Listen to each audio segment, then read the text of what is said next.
Hai guys. Hai. Halo, halo. Oke, jadi tugasnya gue kerjain bagian satu ya. Oh ya udah, kalau gitu gua sama Mario ngejain bagian 2 ada 5 nomor kan itu. Guys, bentar lupa matiin AC.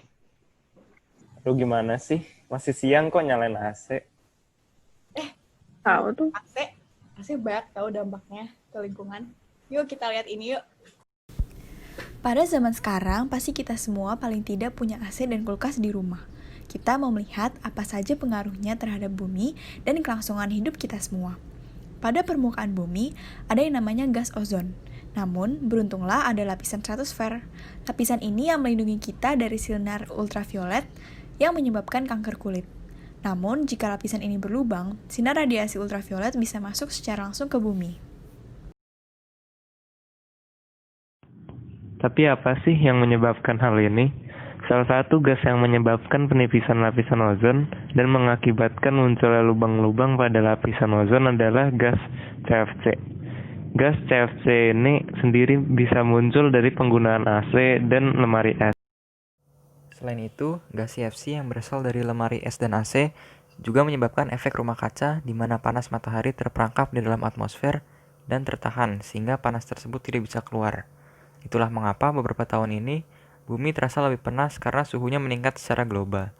Pemanasan ini juga kemudian berdampak pada mensarnya kutub. Dari situ berdampak juga pada naiknya permukaan air laut. Salah satu yang menjadi isu adalah kedepannya jika air laut terus meningkat, Jakarta bisa menjadi kota yang tenggelam. Kendaraan bermotor juga memiliki dampak yang besar pada lingkungan. Mesin kendaraan bermotor bekerja dengan membakar bahan bakar untuk melakukan usaha. Pembakaran ini melepaskan gas karbon monoksida ke udara atmosfer.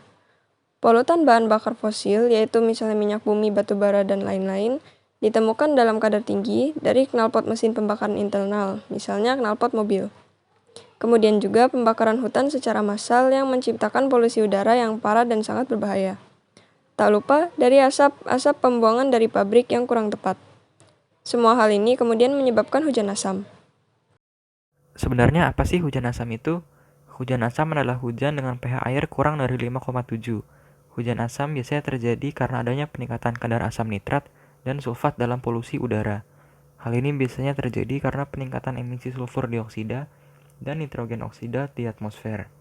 Hujan asam terjadi ketika gas-gas yang tercemar menjadi terjebak di dalam awan. Gas-gas ini di atmosfer berinteraksi untuk membentuk sulfat halus dan partikel nitrat yang dapat dibawa angin dan terhirup ke dalam paru-paru manusia. Partikel halus juga bisa menembus ruangan. Hal ini kemudian menyebabkan penyakit dan kematian dini karena gangguan jantung dan paru-paru seperti asma dan bronkitis. Selain pada manusia, pada lingkungan terlihat juga pada tumbuhan dan hewan. Beberapa jenis tanaman dan hewan mungkin dapat mentoleransi air yang masam.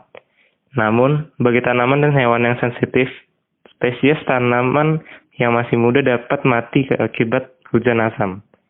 Beberapa spesies ikan yang rentan dengan perubahan pH air juga kemudian terdampak hal ini. pH rendah juga dapat membuat air stres, kronis, dan keracunan. Bahkan, bangunan bisa mengalami efek korosif karena hujan asam. Lalu, apa yang bisa kita usahakan untuk bumi ini?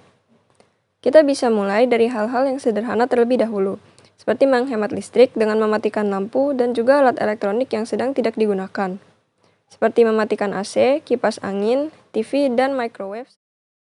Selain itu, kita juga bisa menanam banyak tanaman di rumah, karena tanaman berdampak sangat baik pada lingkungan. Tanaman bisa membantu meningkatkan penyerapan air, serta yang sangat penting bagi udara adalah tanaman atau pohon sebagai penghasil oksigen, sehingga paling tidak udara di sekitar rumah kita baik kualitasnya.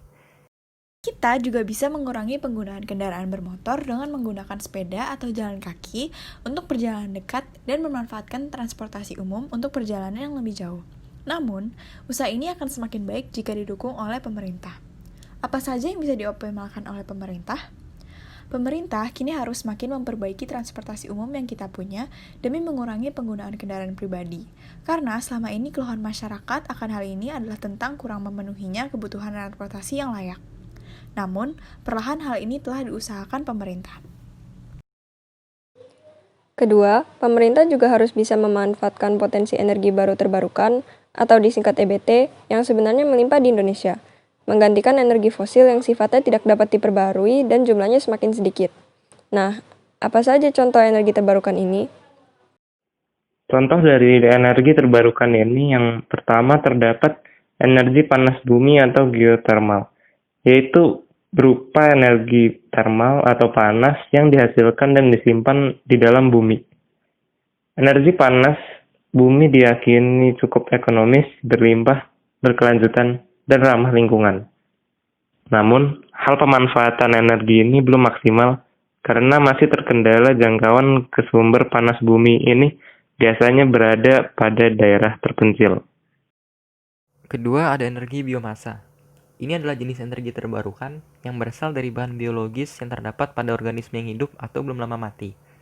Sumber biomasa antara lain bahan bakar kayu dan limbah. Bahkan di Indonesia sudah ada PLTBM, seperti PLTBM Pulau Bala di Gorontalo, yang memanfaatkan tongkol jagung. Yang ketiga, ada energi angin yang bersumber dari kincir angin.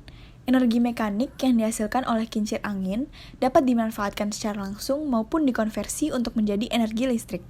Energi ini cukup ramah lingkungan dan bebas dari polusi, tidak seperti pembangkit listrik berbahan bakar fosil ataupun nuklir. Selanjutnya ada energi surya, yaitu dari panas matahari. Indonesia sendiri yang merupakan negara tropis memiliki potensi yang besar akan energi ini, namun potensi ini belum digunakan secara maksimal. Sebenarnya potensi ini bisa dimaksimalkan dengan memasang panel surya di atap rumah.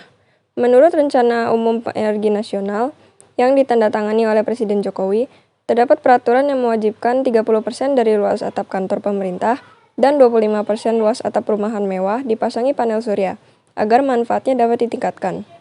Jika Indonesia mampu menggunakan sumber energi ini dengan baik, produksi bisa mencapai 94-655 gigawatt. Di luar itu, perjuangan melawan perubahan iklim telah diupayakan secara global. Oleh karena itu, perusahaan-perusahaan besar di dunia sudah berkomitmen untuk mengurangi jejak karbon mereka dengan menggunakan bahan-bahan ramah lingkungan dan memanfaatkan energi baru terbarukan. Beberapa contohnya adalah kantor pusat Google di Silicon Valley. Sudah sepenuhnya ditenagai oleh energi baru terbarukan. Hal ini diperkirakan menghemat emisi karbon dioksida sebesar 5 juta ton per tahun. Perusahaan lainnya adalah Tesla, yaitu perusahaan mobil listrik terbesar di dunia. Mobil listrik Tesla yang sudah tersebar di seluruh dunia membantu mengurangi emisi karbon dioksida sebesar 4 juta ton. Selanjutnya ada Lego, yaitu sebuah perusahaan mainan asal Denmark yang juga berkomitmen untuk mengurangi jejak karbon dengan mengembangkan bricks dari polietilen berbahan dasar tebu. Beberapa waktu lalu, mereka memperkenalkan sekitar 25 jenis bricks yang menggunakan bahan ini. Mereka menargetkan penggantian bricks tradisional yang menggunakan plastik berbahan dasar minyak bumi menjadi polietilen berbahan dasar tebu pada 2030. Harapannya, hal-hal baik ini juga bisa diterapkan dan dikembangkan dengan baik di Indonesia. Maka dari itu, kita juga harus bisa mengambil andil untuk turut serta melakukan tindakan aktif menjaga lingkungan demi mengurangi kerusakan iklim. Lewat tindakan-tindakan kecil saja, tetapi jika bisa kita lakukan bersama jutaan manusia lainnya, pasti kita bisa membuat perubahan bagi bumi, agar bumi kembali sehat.